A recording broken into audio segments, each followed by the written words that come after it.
Hello everyone, welcome back once again to my YouTube channel. So from today onwards we'll be starting with the new lecture series, which is mostly focusing on the second year subject, that is pathology, and starting onwards we'll be starting with the blood pathology. So let's begin with the pathology.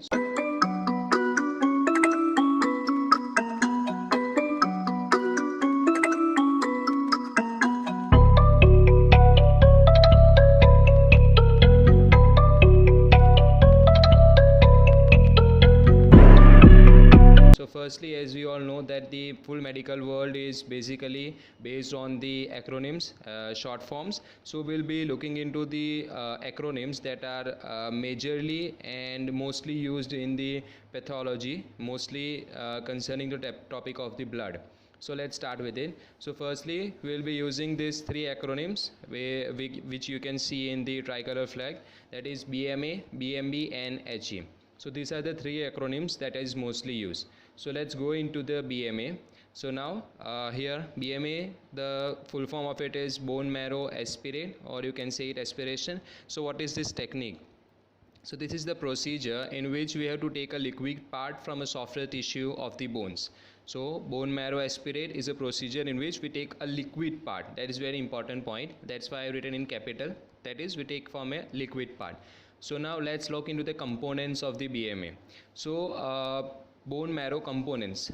As we can see that the components include cells and fat. Cells are basically the thing from which our blood cells are made, that is erythrocytes, leukocytes, all the precursor of these cells are present. So now we can see that components changes as the age advances, that is cells are directly proportional to the decreasing order of age and fats are directly proportional to the increasing order of age. Now we can see that in case of childs, the proportion of cells is 75% and fat is 25%. That is, ratio comes out to be 1:3 if we consider cells is to fat. The scenario changes as we advancing the age towards the older. It goes and changes to 1:3 in case of older child. In case of adult, it's 50%, that is 1:1. So now let's look into the site of the aspiration, that is from where we can aspirate the bone marrow. Now there are really very different sites of aspiration. You can take from the sternum bone or the iliac spine region, etc. So now this also depends on the age and the condition of the patient. If we have got a child who is like something about between 1 to 3 years of age, we mostly take part from the upper part of the tibia, that is the aspirate is taken from the upper part of tibia. In case of a normal person, it is posterior superior iliac spine, that is PSIS. Remember, PSIS is the mostly used site for the aspirate of the bone marrow. In case of obese person, as PSIS is just hindered and we can't easily reach it because of the fat that is present, so we prefer anterior superior iliac spine. So now let's look into images. So in the first image you can see the sides of the aspirate, that is sternum bone is there, tibia bone is there. You can see posterior iliac crest, anterior iliac crest. Like posterior iliac crest is seen mostly in a normal person. Anterior iliac crest, as I stated, is mostly used when a person is obese, and in case of tibia, it is there in the child that is about 1 to 3 years of age. Also the second picture down you can see needle has been aspirated in, and we just pierces to the outer layer of the bone till we reaches a bone marrow space. Like so the position where we will aspirate is that we will give a sense, we will have a sense of a giveaway. At that point we will aspirate the fluid.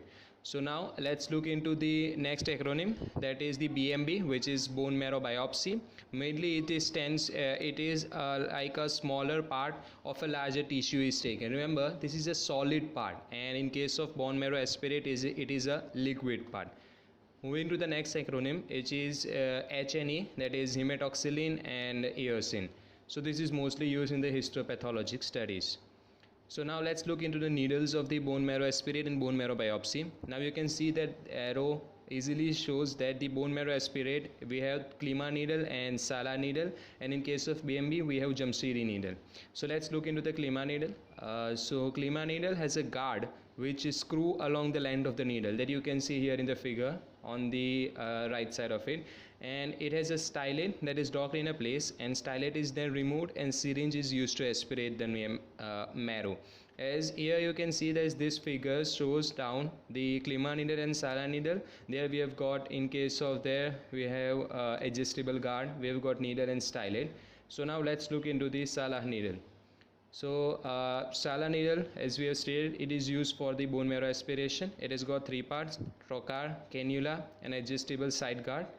And the important thing is that adjustable side guard helps in adjusting the depth of the penetration of the needle, that is at how much depth the needle will go. Now let's look into other needle, that is Jamshidi needle. The Jamshidi needle is a trephine needle. The trephine is a Greek word which mostly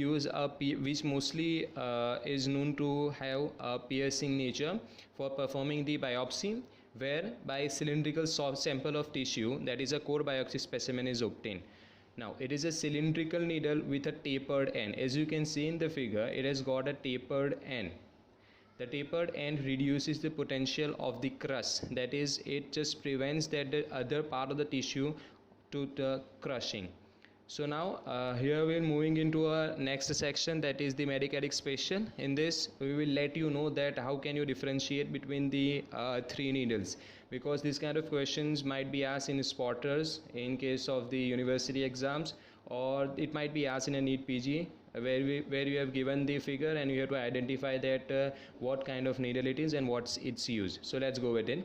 So we can see that BMA needle, that is Salah needle and Klima needle, is reusable needle, and it is a stainless steel needle. Like you can look also in the figure of the Klima needle, here you can see that it is a stainless steel needle. Now bone marrow biopsy needle, let's look into it. In case of bone marrow biopsy, that is Jamshidi needle, it can be easily identified by a blue color mark, and it is a non-reusable, that is a one-time use needle. Now here you can see it is a green color mark given here, but mostly it is a blue color mark.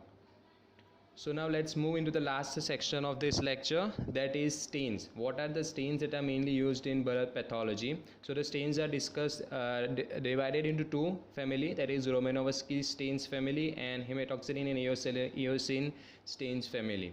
So let's move to the ROMANOWSKY stain. So ROMANOWSKY stain is mostly used in the aspiration, that is of the bone marrow. It includes four different stains, that is Giemsa stain, Leishman stain, Wright stain, and Jenner stain. Next into HNE, that is hematoxylin and eosin, and these are mostly used in the biopsy, and you can see in the histopathologic studies. So let's just have a quick revision what we have studied till now. So we have studied the different techniques and acronyms, that is bone marrow aspirate and bone marrow biopsy. In case of acronyms, what we have studied is that we have got the important part, that is bone marrow aspirate, its component and its sides of the bone marrow aspirate.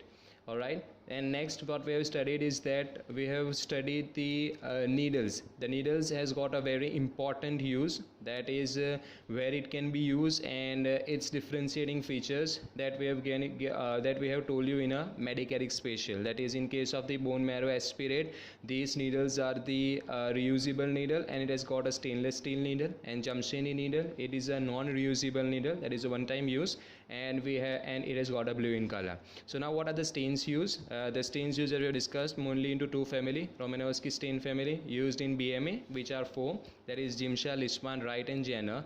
And the second family is HNE, that is hematoxylin and eosin. It is used mostly in biopsy.